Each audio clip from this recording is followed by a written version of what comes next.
Welcome to the West Wing Week, your guide to everything that's happening at 1600 Pennsylvania Avenue. This week, the President took his American Jobs Act to Richmond, Virginia, Columbus, Ohio, and Raleigh, North Carolina, traveled to all three memorial sites on the 10th anniversary of September 11th, and presented the Medal of Honor to former active duty Marine Dakota Meyer for his extraordinary actions in Afghanistan. That's September 9th to September 15th, or Pass This Bill. If you want to create jobs right now, pass this bill.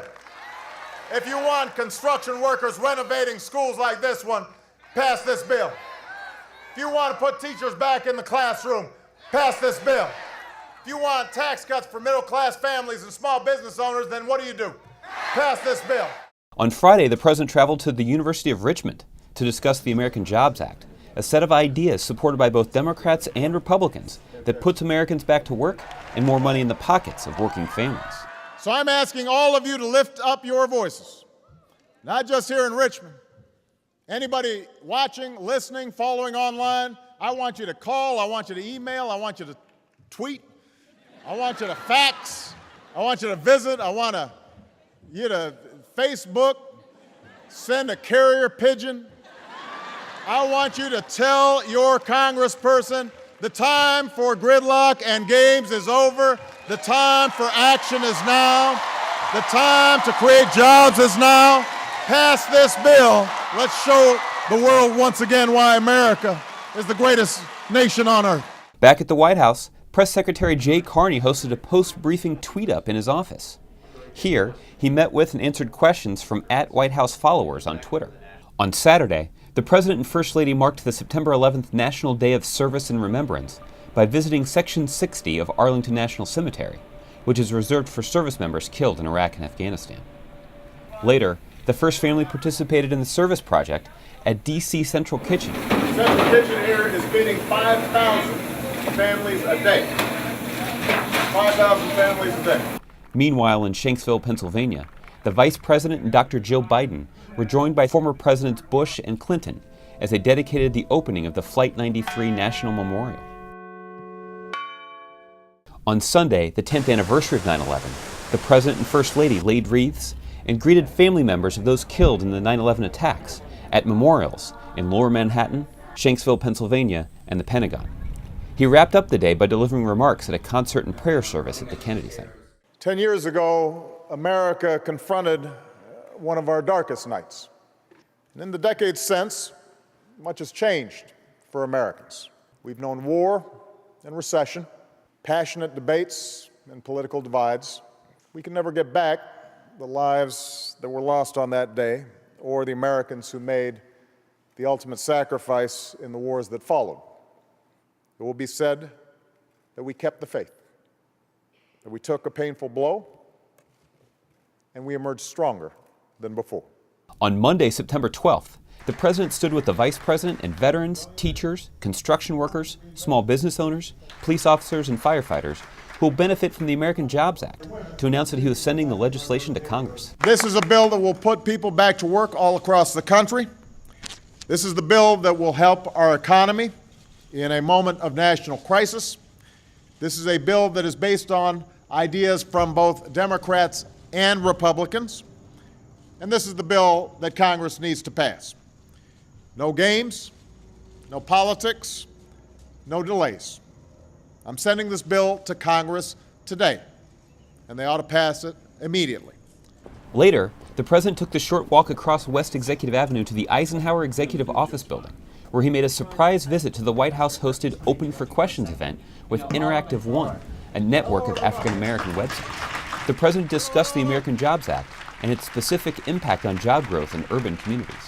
On Tuesday, the President traveled to Columbus, Ohio, where he visited Fort Hays Arts and Academic High School to highlight his proposal in the American Jobs Act to put folks back on the job by rebuilding and modernizing 35,000 public schools all across the country.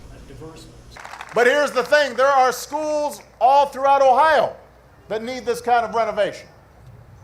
There's a bridge in Cincinnati that connects Ohio to Kentucky that needs this kind of renovation. There are construction projects like these all across the country just waiting to get started, and there are millions of unemployed construction workers who are looking for a job. So my question to Congress is, what on earth are we waiting for?